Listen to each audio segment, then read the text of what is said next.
बिस्मिल्लाहिर्रहमानिर्रहीम। नाज़रीन अस्सलाम वालेकुम, मैं हूँ इमरान वसीम। नाज़रीन आज 31 जनवरी है, दिन है एतवार का और साल 2020। आज के रोज़ की ये हमारी दूसरी वीडियो है जिसमें दो ही ख़बरें आप नाज़रीन के साथ मैं शेयर करूँगा। सबसे पहले हम बात करेंगे कि क्या मुल्क के वज़ीर आज़म के साथ तीसरी मरतबा धोखा होने जा रहा है। इससे कबल वज़ीर आज़म इमरान खान के साथ 2 मरतबा धोखे हो चुके हैं। पहला धोखा वज़ीर आज़म इमरान खान को सितंबर 2020 में दिया गया। दूसरी मरतबा वज़ीर आज़म इमरान खान को 1 जनवरी 2021 को रिसीव किया गया। इमरान खान साहब के साथ पहले धोखे क्या हुए, उनकी तफसीलात आप नाज़रीन के साथ शेयर करूँगा और तीसरे धोखे का ख़दशा क्या है उसकी डिटेल भी आप नाज़रीन के साथ डिस्कस करेंगे। दूसरी ख़बर में हम बात करेंगे परवेज़ खट्टक के उस बयान पर जिसमें उनका ये कहना था कि अगर वो चाहें तो एक रोज़ में वज़ीर आज़म इमरान खान की हुकूमत को गिरा सकते हैं। आल्दो परवेज़ खट्टक के स्टेटमेंट के बाद उनका वज़ाहती बयान आ चुका है, लेकिन सवाल ये पैदा होता है कि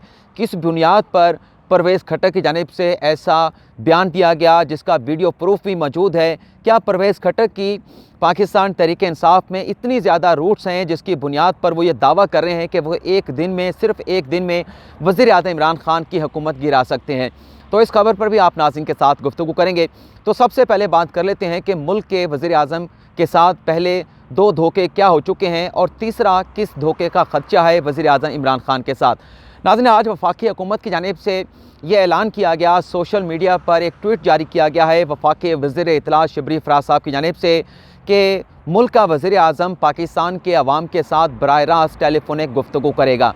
और इस हवाले से वफाकी हुकूमत की जानिब से शबरी फ़राज साहब की जानिब से एक टेलीफ़ोन नंबर भी जारी किया गया है और ये बताया गया है कि वो सरकारी टेलीफ़ोन नंबर जो है कल 1 फरवरी 4 बजे उसे मुकम्मल तौर पे फ़ाल कर दिया जाएगा और वज़ीर आज़म इमरान खान के साथ पाकिस्तान के अवाम उस सरकारी नंबर पर बराह रास्त गुफ्तगू कर सकेंगे, सवाल पूछ सकेंगे और वज़ीर आज़म इमरान खान अवाम की जानिब से पूछे गए उन सवालों का जवाब देंगे। ये कॉल का तरीक़ाकार क्या होगा, इस हवाले से एक वीडियो ट्वीट भी शबरी फ़राज साहब की जानिब से जारी किया गया है। तीसरे धोखे का ख़दशा क्या है उस पर तो आगे चल के तफसील में आप नाज़रीन के साथ गुफ्तगू करते हैं, लेकिन इससे पहले जो वज़ीर आज़म इमरान खान के साथ 2 धोखे हो चुके हैं उसकी डिटेल आप नाज़रीन के साथ मैं शेयर कर लेता हूँ। जैसा कि मैंने अपने इंट्रो में बताया, आगाज़ में बताया कि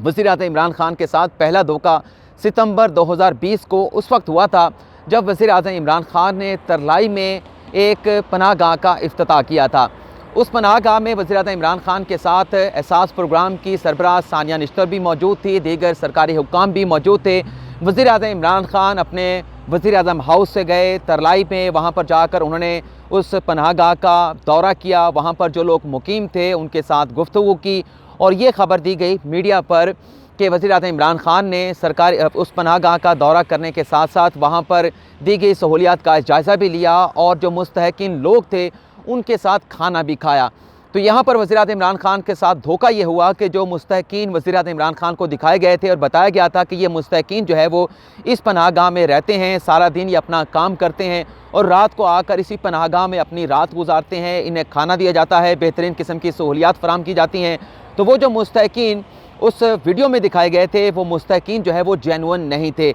वो स्पेशल ब्रांच के लोग थे। उसमें एक राना नाम का स्पेशल ब्रांच का बंदा भी शामिल था, उसमें एक महमूद नाम का स्पेशल ब्रांच का बंदा भी शामिल था, जिससे मुस्तहक़ीन दिखाया गया था हुकूमती लोगों की जानिब से, सरकारी हुकाम की जानिब से, ब्यूरोक्रेसी की जानिब से।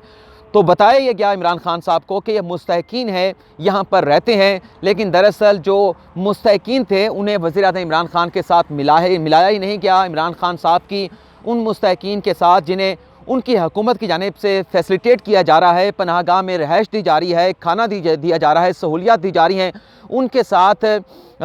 नामालूम वजूहात की बुनियाद पर इंटरेक्शन जो है वो नहीं कराया गया। और स्पेशल ब्रांच के लोगों को जो पनाहगाह का जो लंगर खाना था, जहाँ पर खाना उन मुस्तहक़ीन में रोज़ाना की बुनियाद पर दिया जाता है, वहाँ पर स्पेशल ब्रांच के लोग बिठाए गए और वज़ीर आज़म इमरान खान को ये शो किया गया कि ये मुस्तहक़ीन है। पहला धोखा तो खान साहब के साथ ये हुआ। दूसरा धोखा जब साल 2020 का इख्तिताम हुआ और ये ऐलान किया गया कि वज़ीर आज़म इमरान खान जो है नए साल का 2021 का 1 जनवरी का जो दिन है उसकी शाम जो है वो मुस्तहक़ीन के साथ गुजारेंगे और वज़ीर आज़म इमरान खान जो है वो तरनोल गए थे, वहाँ पर भी उन्होंने पनाहगाह का दौरा किया था, पनाहगाह की सहूलियात का जायज़ा लिया था और ये बताया गया था उस ख़बर में भी, तो वहाँ पर भी वज़ीर-ए-आज़म इमरान खान ने जो मुस्तहक़ीन थे उन्हीं के साथ बैठकर खाना खाया, उनके मसाइल सुने, उनकी मुश्किलात सुने और फ़ौरी तौर पर इमरान खान ने यह भी हुक्म दिया कि पनाहगाह में यहाँ पर रहने वाले लोगों को जितना ज़्यादा हो सकता है बेहतर से बेहतर सहूलियात भी फराहम की जाए। यहाँ पर इमरान खान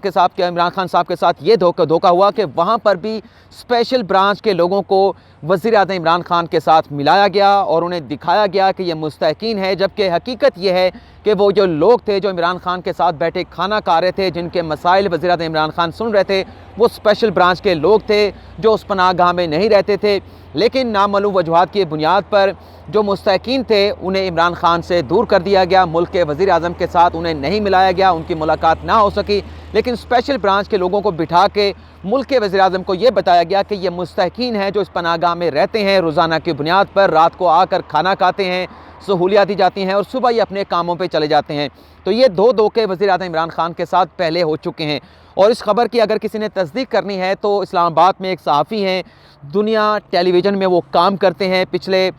13 साल से सहाफ़त के शोबे के साथ वाबस्ता हैं। कमरुल मुनव्वर उनका नाम है। बाकायदा उन्होंने अपने फेसबुक पेज पर उन स्पेशल ब्रांच के लोगों की तस्वीर भी शेयर की थी कि ये मुल्क के वज़ीर-ए-आज़म इमरान खान के साथ कौन लोग हैं जो धोखा कर रहे हैं। मुल्क का वज़ीर-ए-आज़म आम लोगों के साथ मिलना चाहता है, उनके मसाइल सुनना चाहता है, लेकिन स्पेशल ब्रांच के लोग जो है उसके सामने बिठा दिए जाते हैं, जिन्हें ज़ाहिर किया जाता है कि वो आम पब्लिक हैं, आम अवाम हैं। तो ये दो धोखे वज़ीर-ए-आज़म इमरान खान के साथ हो चुके हैं। आज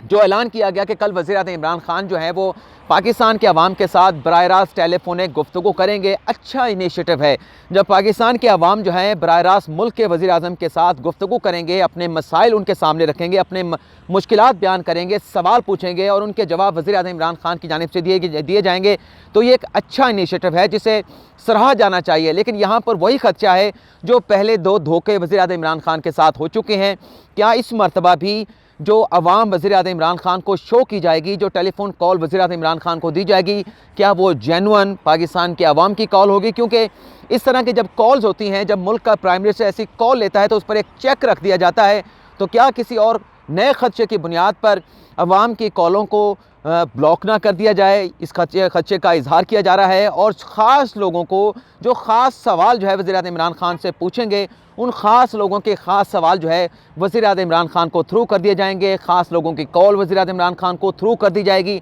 तो इस खदशे का मुख्तलिफ हलकों की जानिब से इजहार किया जा रहा है जो माजी में वज़ीर-ए-आज़म इमरान खान के साथ धोखे हो चुके हैं। लेकिन क्योंकि बड़े कहते हैं, बुज़ुर्ग कहते हैं कि उम्मीद अच्छे की रखनी चाहिए, लेकिन कल अगर वज़ीर-ए-आज़म इमरान खान के साथ जेन्युइन लोगों की कॉल नहीं होती तो ये मुल्क के प्राइम मिनिस्टर के साथ तीसरा धोखा होगा और पाकिस्तान के अवाम के साथ भी तीसरी मरतबा धोखा होगा। इसके कौन जिम्मेदार हैं, आप नाज़रीन इसका बेहतर तौर पे फैसला कर सकते हैं। दूसरी जो खबर है, जो परवेज़ खट्टक साहब का ये स्टेटमेंट सामने आया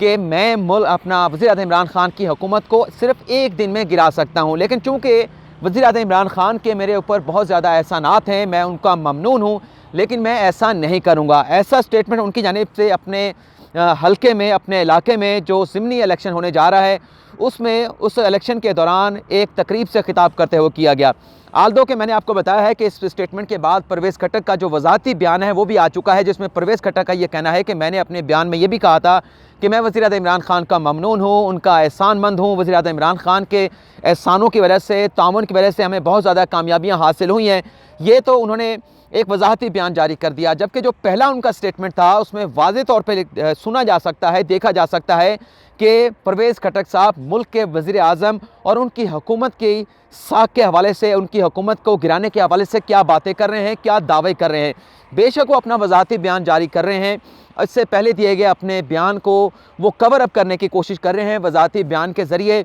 लेकिन जो तीर है एक मरतबा अगर कमान से निकल जाए उसे दोबारा वापस नहीं लाया जा सकता। चीज़ें रिकॉर्ड पर आ चुकी हैं, लेकिन सवाल जैसे कि मैंने आप नाज़रीन के साथ पहले उठाया था कि ऐसी कौन सी खिदमात हैं परवेज़ खट्टक की, क्या उनकी बहुत ज़्यादा रूट्स हैं पाकिस्तान तहरीक इंसाफ में, जिसकी बुनियाद पर ये दावा कर रहे हैं कि वो एक दिन में पार्टी के दीगर लोगों को अपने साथ मिलाकर वज़ीर-ए-आज़म इमरान खान की हुकूमत को घर भेज सकते हैं, वज़ीर-ए-आज़म इमरान खान की हुकूमत को गिरा सकते हैं, इमरान खान को वज़ारत उज़्मा से हटा सकते हैं। तो ये जो दावे जिस बुनियाद पर परवेज़ खट्टक साहब कर रहे हैं उनके ये दावे, इनकी कोई हकीकत, इनकी कोई बुनियाद नज़र नहीं आती। अगर पाकिस्तान तहरीक इंसाफ के लिए किसी ने सर्व किया है, इससे पहले भी हमने जो वीडियो बनाई थी उसमें जहांगीर तरीन का जिक्र किया था, तो सबसे ज़्यादा जो खिदमात हैं वो जहांगीर तरीन की है। 2013 में जब इलेक्शन हुआ था, नाज़रीन मैं यहाँ पर थोड़ा सा ब्रेक ले लेता हूँ, अजान हो रही है, अजान के बाद दोबारा आपकी खिदमत में हाजिर होते हैं।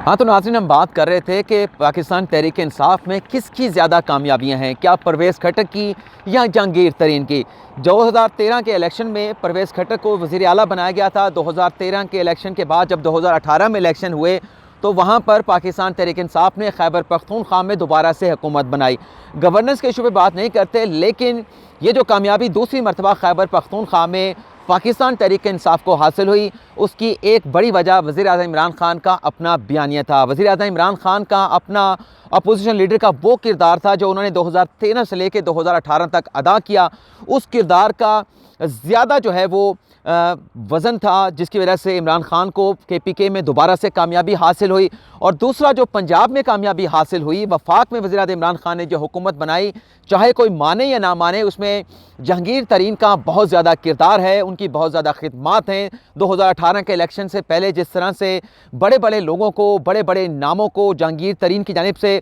पाकिस्तान तहरीक इंसाफ में शामिल कराया गया, और 2018 के इलेक्शन के बाद जब इमरान खान साहब की अक्सरियत नहीं बन पा रही थी, तो उस वक्त भी जहांगीर तरीन थे, उनका जहाज़ था, जिन्होंने जाकर आज़ाद उम्मीदवारों के साथ बात की, मुस्लिम लीग काफ के साथ बात की, MQM के साथ बात की, और उन्हें इमरान खान की हुकूमत में इत्तेहादी बनाने पर राज़ी किया, इमरान खान की हुकूमत में शामिल करने पर राज़ी किया। तो परवेज़ खट्टक साहब के दावे अपनी जगह पर, लेकिन अगर खिदमात की बात की जाए तो वो जहांगीर तरीन की सबसे ज़्यादा है। लेकिन मौजूदा हालात में, जैसे कि मैंने आपको बताया कि राब्ते तो बहाल हो चुके हैं, लेकिन उसके बावजूद भी जब ये राब्ते जहांगीर तरीन और इमरान खान के दरमियान नहीं थे, तब भी जहांगीर तरीन के जहन में कभी ऐसा ख्याल नहीं आया कि वो इमरान खान की हुकूमत को गिराना चाहते हैं या ऐसी कोई मूव करने का इरादा भी रखते हैं। ये मैं इस बुनियाद पर कह रहा हूँ कि कोई ऐसे बयान जहांगीर तरीन की जानिब से सामने आए जिसमें उनका ये कहना था कि जिस हुकूमत को, जिस घर को, जिस चीज़ को उन्होंने अपने हाथों से बनाया है, जिस हुकूमत को उन्होंने अपनी हाथों के साथ तश्कील दिया है, जिसके बनाने में उन्होंने अपना खून पसीना बनाया है, उस हुकूमत को वो गिराने में किसी किस्म का रोल अदा नहीं करेंगे। लेकिन बहरहाल वजाहत आ चुकी है परवेज़ खट्टक साहब की, लेकिन वजाहत के बावजूद इमरान खान साहब को इस पर एक्शन लेना चाहिए, इसकी मुकम्मल तौर पे इंक्वायरी करनी चाहिए, और ये देखना जाना चाहिए कि ऐसा स्टेटमेंट परवेज़ खट्टक की जानिब से क्यों आया। और जब रद्द-ए-अमल आया पाकिस्तान के अवाम का, पाकिस्तान के मीडिया का, पाकिस्तान के दीगर स्टेक होल्डर्स का, मुख्तदर दीगर जगहों से जब रद्द-ए-अमल सामने आया, तो फिर परवेज़ खट्टक ने अपने इस बयान की वजाहत जारी की। लेकिन इसको ऐसे नहीं जाने देना चाहिए। इमरान खान साहब को इसे जो है वो मंतकी अंजाम तक पहुँचाना चाहिए कि उनका वज़ीर दिफा, उनकी पार्टी का एक सीनियर बंदा कैसे इस किस्म का स्टेटमेंट दे रहा है, जिसमें परवेज़ खट्टक ने यह भी कहा कि मैं जिसके साथ मिल जाता हूं वो आसमान को पहुंच जाता है, जिसको मैं छोड़ देता हूं वो सिफर हो जाता है। और ये भी कहा गया परवेज़ खट्टक की जानिब से कि क्योंकि मेरे अपोजिशन के सात अच्छे ताल्लुकात हैं, मैं उनका ख्याल रखता हूं, मैं उनकी इज़्ज़त करता हूं, और अपोजिशन वाले मेरी रिस्पेक्ट भी करते हैं। ये बातें किसी खुफिया पैगाम का भी इशारा दे रही हैं कि शायद परवेज़ खट्टक साहब के दिल में किसी किस्म की कोई उम्मीद है जो वो लगाए बैठे हैं। लेकिन बहरहाल अब तो वजाहत आ चुकी है, और खान साहब को अब स्टेटमेंट को देखना है, पहले वाले स्टेटमेंट को भी जो परवेज़ खट्टक की जानिब से दिया गया, और दूसरे स्टेटमेंट को भी, और उसके बाद फिर फैसला इमरान खान साहब को करना है कि आया कि परवेज़ खट्टक साहब की ये वजाहत काबिल कबूल है या नहीं।